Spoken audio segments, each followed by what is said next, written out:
Mirëmbrëma, zonja Mersini, mirë se erdhët sërish në Fokus.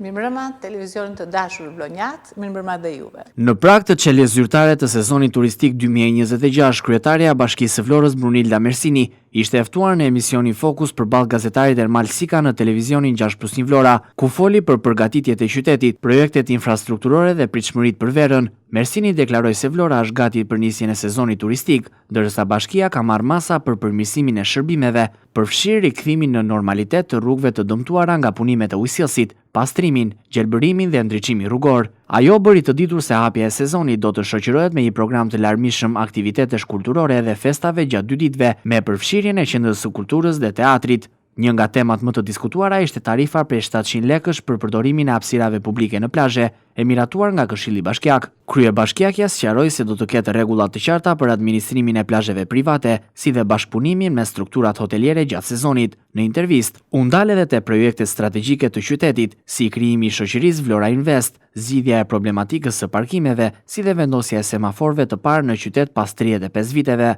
Mersini tha se po vijojnë investimet për banjot publike, stacionet urbane, si dhe përmirësimin e transportit publik, përfshirë mundësinë e linjave të reja urbane. Kryetaria e Bashkisë së Vlorës foli dhe për ndërhyrjet në infrastrukturë dhe mjedis, si pastrimi i kanalit të ujrave të larta dhe projektet për të shmangur përmbytjet në qytet. Vëmendje do të kenë edhe njësitë administrative me investime në rrugë, hapësira publike dhe kënde për fëmijë. Në fund të intervistës, Brunilda Mersini u ndal edhe tek marrëdhënia e saj me profesionin si mjeke ginekologe, si dhe tek sporti Vlonjat, duke përgëzuar vajzat kampione të basketbollit të flamurtarit, si dhe duke shprehur keqardhje për rënien e ekipit të futbollit nga Superliga. Emisioni Fokus në televizionin 6+1 Vlora, mbrëmjen e sejntes, ku e ftuar ishte kryetaria e Bashkisë së Vlorës Brunilda Mersini, shënoi rekord shikueshmërie si në stacionin televiziv, ashtu edhe në rrjetet sociale zyrtare të televizionit. Mirëmbrëma, televizionin të dashur Vlonjat, mirëmbrëma dhe juve.